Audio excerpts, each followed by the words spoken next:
Hello everybody, welcome back to From Rhythm to Algorithm. We continue on with our derivation. So, as we've said, we are looking for what is sensorality, showing the direct iteration of that syllability. Syllability is what I'm calling those chunks of letters. I also refer to letters as linguistics specifically, because linguistics literally is an iteration of is, physics is linguistics. But overall, for our proof, we were trying to get our concepts in the right area. And so, time to renormalize physically. You see mass, not light. And so, look around, right, this question in physics, right, the visible light spectrum. We see the light that's reflected off the objects. We can just start with, you see mass, you don't see light. And so, there's our physical renormalization. All of the things you see around you are massive, meaning they have the mass property, which is emergent stabilized charge. And so that is our physical renormalization, continuing on with our derivation. Sensorality is environmentality, right? The things around you, the things you see are massive. Your environment is mass. Environmentality surrounds. Surroundings are environmental. Mass is structure, right? What is sentence structure? Look at the word sentence not as, well, the way it's always been, but not, again, look at this sentence, right? Sentence. So again, a form of sensorality. But what is sentence structure? What is sentient structure? Refining our linguistics to be specific enough to pair it to a physical process. Sensorality is, bam. Sensorality surrounds. Surround, resound. Sensorality resounds. Sensorality resenses. Sensorality rethinks. Structure surrounds. Environment is structured. Mass is structured. Dispensation disperses. So now we've kind of get into our fundamental dichotomistic pair here in a second. What is dispersion to distribution? If I distribute something, it's kind of empirically has or implicitly has order to it. If I disperse, it seems random. Sensorality is distributionality. Just take off the DI from distribution. Sensorality is distributality. Now we take out the ION. Dispensality is distributality. Again, these linguistic steps completed, this is what I would call this going through that, completing the word family linguistically. You're exhausting all of the word structure that could exist. At this point, again, that's even pretty trivial, but some of the steps, again, are enough logically intuitive for me to write down. And so, but we can generalize completely a base word. What is its complete generalization? That's just completely rather trivial at this point.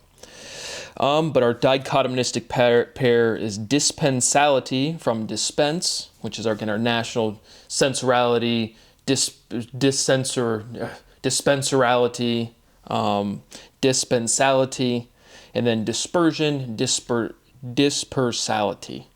So again, I know I stuttered a little bit. Dispensality, dispersality is our dichotomistic pair. Dispensality is ordered, dispersality is disordered. And so now connecting it directly to physics that we already talked about, and again, that disordered, again, we're back to it's already a form of sensorality, or again, that chunk of syllability. At this point, we're more general, or more primitive even. I would use that word, primitive, but we're, before, like, we're at the part where we're, again, associating the letters to the empirical meaning. So dispersality is disordered, and dispensality, which is the distribution, is ordered, right? And maybe in history you would have a story like, hey guys, don't randomly throw your seeds. If you want to plant something, don't randomly throw them around. Put them in order, plant your seeds in order, right? Disperse them, or don't disperse them, distribute them, or dispense them, right? The biblical story of, don't just randomly throw seeds places. It's that exact logical pair. And then obviously I don't need to point out that mass has relevance to religious context. And so historically, that is the building up aspect of these proofs. where it's, again, I can't, again, begin to emphasize we are reducing all of this logic. You have to describe everything, derive everything, understand it as on a personal level where you can then reduce all of the logic to proof, which is not mathematical proof. That's extremely limiting. Proof is complete. And we're showing that completeness with the linguistics. But that is historically true, and then again, the relevance of mass and ontology is overwhelmingly apparent for religion, quote unquote. But that is just the law office formed around the construction, like the building up aspect of the proof, and we're at the part where we're clearly reducing it all. And so, but that is our dichotomistic pair, dispersality, dispensality, which again is the only difference is that R in the N, the consonants, and that's the representation. It's a direct geometric relationship, and then directly connected to physics ontology, order versus disorder. And the logic is consistent. Dispersing versus dispensing. Dispersality is disorderality. Disorderality diffuses. Sensorality is disorderality. Dispensorality is dispensatorality. The opposite of dispersion is concentration. So now, that was again that was huge direct connection of linguistics to physics directly. But we just have to get to the final reduction. And so, just have some continuing on things, but sensorality structures sentence. So we have the framework is structure. And so now we've connected work, order, to structure, to mass, literally, logically, completely. Right? What is framework? Structure, but it's linguistically, it's the word frame and work. Let's adjust our lens, get it into frame. Your frame that you're seeing things is literally mass.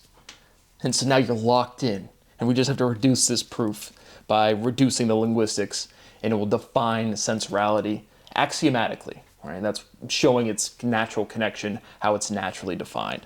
And we do that again, fluency is influential. We reduce that logic, and you can directly see fluency is fluent with just prefix and suffix.